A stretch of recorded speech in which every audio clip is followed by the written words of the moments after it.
సీతారామాభ్యాం నమః. శ్రీ గురుభ్యో నమః. శ్రీమద్ వాల్మీకి రామాయణము అయోధ్యాకాండము 70వ సర్గము. అయోధ్య నుండి వచ్చిన దూతలు వశిష్ఠుని ఆదేశమును భరతునకు తెలుపుట. భరతుడు శత్రుఘ్నునితో కూడి మాతామహుని ఆజ్ఞ తీసుకుని అయోధ్యకు బయలుదేరుట. భరతుడు ఇట్లు తన స్వప్న వృత్తాంతాన్ని గురించి తన మిత్రులకు వివరిస్తూ ఉండగా అయోధ్య నుంచి వచ్చిన దూతలు దుర్భేద్యమైన పురద్వారము గల రాజగృహము అను పేరు గల రమ్యమైన నగరంలో ప్రవేశించారు. వారి గుర్రములు అలసి ఉన్నాయి. తమ కడకు విచ్చేసిన ఆ దూతలను కేకయ మహారాజు, ఆయన కుమారుడైన యుధాజిత్తు ఆదర సత్కారములతో గౌరవించారు. ఆ దూతలు అయోధ్యకు రాజు కానున్న భరతుని పాదములకు నమస్కరించి ఆయనతోటి ఇలా అన్నారు: నాయనా, ఓ భరత, వంశపురోహితుడైన వశిష్ఠ మహర్షియు మంత్రులందరూ నీ క్షేమ సమాచారములను గూర్చి ప్రస్తావించారు. అయోధ్యలో మీరు అత్యవసరముగా నిర్వహింపవలసిన కార్యము కలదు కనుక మీరు వెంటనే బయలుదేరండి. ఓ రాజకుమారా, అమూల్యములైన ఈ వస్త్రాభరణములను స్వీకరించండి. వీటిని మీ తాతగారికిని మేనమామకును సమర్పించండి. ఓ రాజపుత్ర, ఈ వస్త్రాభరణాదులలో 20 కోట్ల రూపాయల విలువ గలవి మీ తాతగారికిని, 10 కోట్ల విలువ గలవి మీ మేనమామ గారికిని ఉద్దేశింపబడినవి. బంధుమిత్రుల ఎడ మిగుల ప్రేమానురాగములు గల భరతుడు ఆ కానుకలను అన్నింటినీ స్వీకరించి మహారాజునకును మేనమామకును వాటిని సమర్పించాడు. తరువాత అతిథి సత్కారములతో మృష్టాన్న భోజనములతో ఆ దూతలను సంతృప్తిపరిచాడు. మా తండ్రి అయిన దశరథ మహారాజు కుశలమేనా? మహాత్ములైన రామలక్ష్మణులు క్షేమమే కదా? ధీమంతుడైన రాముని యొక్క జననియు, ధర్మమును బాగుగా ఎరిగినదియు, దానిని ఆచరించునదియు, ప్రజలలో ధర్మమునే దర్శించునదియు, పూజ్యురాలును అయిన కౌసల్యాదేవి క్షేమమే కదా? వీరులైన లక్ష్మణ శత్రుఘ్నుల యొక్క తల్లియు, ధర్మజ్ఞురాలును, మా 3 తల్లులలో మధ్యస్థయు అయిన సుమిత్రాదేవి కుశలమే కదా?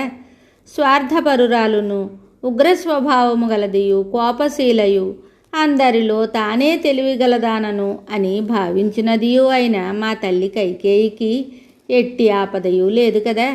ఆమె ఏమి చెప్పి పంపినది? మహాత్ముడైన భరతుడు ఈ విధముగా అడిగిన తరువాత ఆ దూతలు సవినయముగా అతనితోటి ఇలా అన్నారు: ఓ నరోత్తమ, అందరూ క్షేమమే. పద్మహస్తయ అయిన లక్ష్మీదేవి రాజ్యలక్ష్మి నిన్ను వరించుచున్నది. వెంటనే రథమును అధిరోహించి బయలుదేరుము. దూతలు ఇట్లు పలికిన తరువాత భరతుడు వారితోటి ఈ విధంగా అన్నాడు: సరే, నా అయోధ్య ప్రయాణమునకు దూతలు నన్ను తొందర పెడుతున్నారు. మీ ఆజ్ఞ ఏమి అని రాజుగారిని అడిగెదను. రాజకుమారుడైన భరతుడు దూతలతో ఇట్లు పలికి వారి ప్రోత్సాహముతో మాతామహుడైన కేకయరాజునకు ఇట్లు విన్నవించాడు: ఓ మహారాజా, దూతల సందేశమును అనుసరించి నేను మా తండ్రి గారి దగ్గరకు వెళతాను. మీరు నన్ను స్మరించినప్పుడు నేను మీ దగ్గరకు వచ్చి వాళ్తాను. భరతుని అభ్యర్థనను విన్న తరువాత అతని మాతామహుడగు కేకయరాజు రఘువరుడైన ఆ భరతుని మూర్ధమును మూర్కొని అతనితోటి ఇట్లు శుభవచనములను పలికాడు: నాయనా, కైకేయి అనుంగుపుత్ర, సంతోషముగా వెళ్ళిరమ్ము. ఓ పరంతప, మీ తల్లిదండ్రుల క్షేమమును గూర్చి అడిగినట్లు తెలుపుము. కులపురోహితుడైన వశిష్ఠ మహర్షి మున్నగు బ్రాహ్మణోత్తముల కుశలములను అడిగినట్లు చెప్పుము. నాయన, గొప్ప ధనుర్ధారులు మీ సోదరులు అగు రామలక్ష్మణులను కూడా అడిగినట్లు చెప్పుము. తరువాత కేకయ మహారాజు ఆ భరతునకు భద్రగజములను, చిత్రములైన కంబళములను, మృగచర్మములను, ధనమును ఇచ్చి ప్రశంసాపూర్వకంగా సత్కరించెను. ఇంకనూ అతనికి 2000 బంగారు నాణెములను, 1600 గుర్రములను, ఇతర సంపదలను బహూకరించెను. అట్లే ఆ కేకయ ప్రభువు తనకు ఇష్టులును, విశ్వాసపాత్రులను, గుణవంతులను, ప్రాణములను వడ్డీ అయినను యజమానిని రక్షించువారును అయిన అంగరక్షకులను భరతునకు అనుయాయులునుగా వెంటనే సమర్పించెను. తరువాత మేనమామ అయిన యుధాజిత్తు ఇరావత్ పర్వతమున పుట్టినవియు ఇంద్రశిరగిరియందు జన్మించినవియు అవు అందమైన ఏనుగులను సుశిక్షితములై వేగముగా నడవగల గుర్రములను భరతునకు కానుకలుగా ఇచ్చెను. ఇంకను అతడు అంతఃపురమునందు చక్కని శిక్షణతో పెంచబడినవియు పెద్ద పులుల వలె బలపరాక్రమములు కలవియు వాడి కోరలే ఆయుధములుగా గలవియు దృఢమైన శరీరములు గలవియు అయిన సునకములను వేట కుక్కలను భరతునకు బహుమతిగా ఇచ్చెను. అంతటా కైకేయి కుమారుడైన భరతుడైతే అప్పుడు అయోధ్యకు త్వరగా వెళ్ళవలసి ఉండుటచే కేకయరాజు అతని కుమారుడు యుధాజిత్తు ఇచ్చిన కానుకలను స్వీకరించలేదు. తనకు వచ్చిన దుస్వప్న కారణమునను దూతలు తొందర పెట్టుచుండుట చేతను భరతుని హృదయము అంతులేని చింతకు లోనయ్యింది.